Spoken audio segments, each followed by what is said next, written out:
Hello everyone, and welcome back to a little bit of a discussion that me and Tazoo have just been talking about. The basic idea of it is building our own space game. We started identifying some sort of problems that were with space games that we've been playing, and then some of the things we'd like to see in them that are just not generally included. So if Tazoo wants to go first and whack us a few points out there, I'll throw a few points out there, and you guys let us know in the comments below what you feel about them.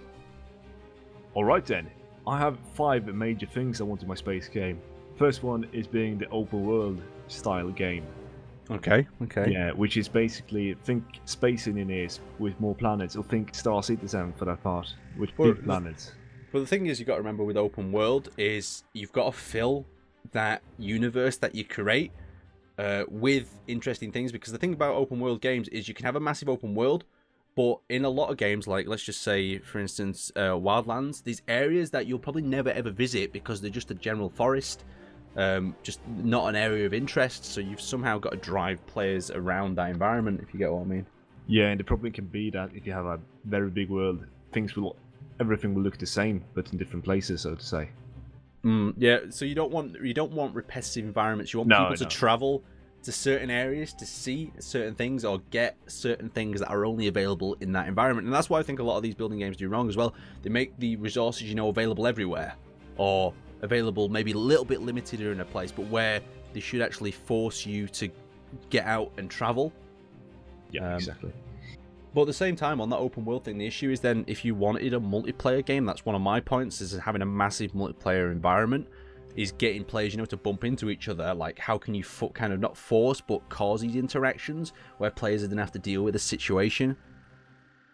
Yeah, if you look at all games that have these massive worlds, not space games necessarily, but if you look at, take PlayerUnknown's, for example, it's quite a big map compared to how many players there are. But there are still certain hotspots where you find all the good loot and so on. I think if you apply a similar system to a open world space game, which having certain planets being more high value or trading posts and so on, you will still bump into players, even though you can still go out into space and be alone if you want to. Yeah, I know, I get your point. Anyway, let's whack up another pillar. We've talked a little bit about the open worldness. Do you want me to bring a point, or do you want to do one? You can do the point. Let's talk about then building, basically being creative within your game. Because I think that, for me, that's one of my core pillars of building a space game. It's allowing the player not to be limited in what they can do, not really setting parameters. Like, the whole point of this building space genre, or just the building game in general, allows you to be so creative.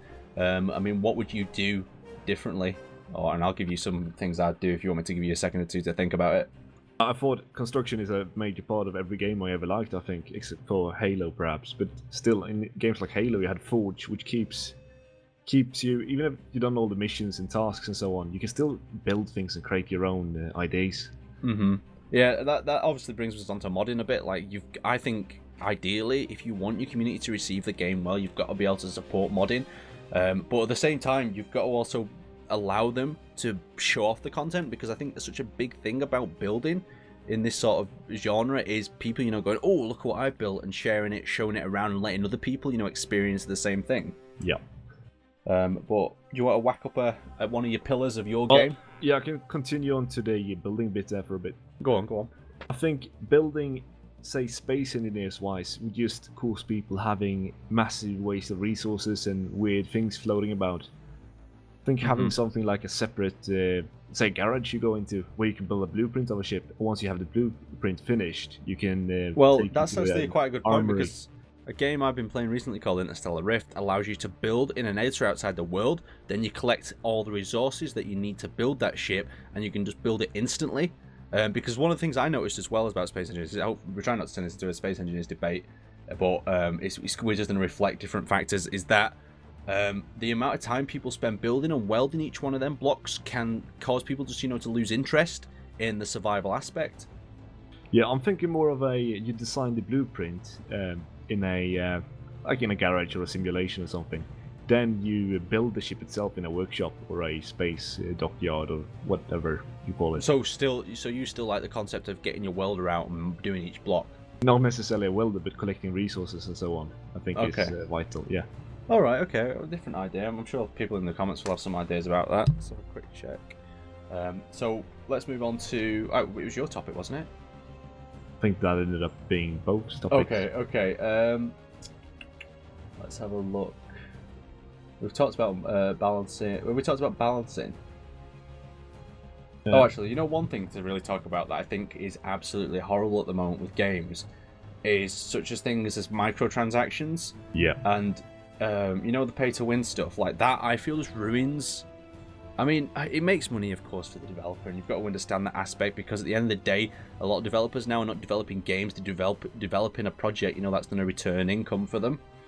But I couldn't do that. If I had a game, I couldn't force my audience to pay again.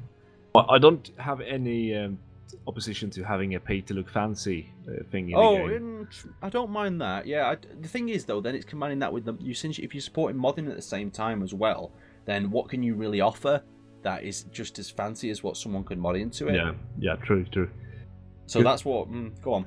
Yeah, I do not like pay-to-win games. Pay X amount of money and get this good stuff. Yeah, exactly. I think that ruins the game and ruins the competition as well. No, that was just my point on that. That was something I really wanted to stay away with because I think if it got introduced into this genre of gaming, I think it would cause even more havoc. Like imagine that you pay to unlock certain blocks. Yeah. Oh, how horrible would that be? That'd just be absolutely rubbish. The other thing though we were talking about before about massive multiplayer is finding your friends. Yeah. Making it easy to play with your friends because some of these games they make it really hard, don't they? Just at the start even to find where your friends are. Like you're in this massive universe, but it doesn't matter. You're on your own because your friends are not about. Yeah, you have to tackle it somehow. Maybe log off in a cryopod and then you wake up in a cryopod when you log in. Well, I just thought it was something as simple as like in Battlegrounds or other games where you just invite them and they spawn with you. That could be a good plan. Yeah. And then once they've done that, then they can create their own facilities for respawning and stuff. But it's just getting your friends in with you at the start without getting all fancy with command codes. But anyway, I think we've gone over a bit of time anyway. Well, we talked about quite a lot. Like our discussion before, just talking about some of the features went even longer in this. But anyway, I'd like to thank you guys for watching. This was just a quick discussion me and Tazoo had about building our own space game and some of the things we'd want to include. And if you were building your own game, would love to hear as well what sort of concepts you would come up with, as well as some of the strategies you would do to delete some of the issues that are in the genre at the moment. Anyway,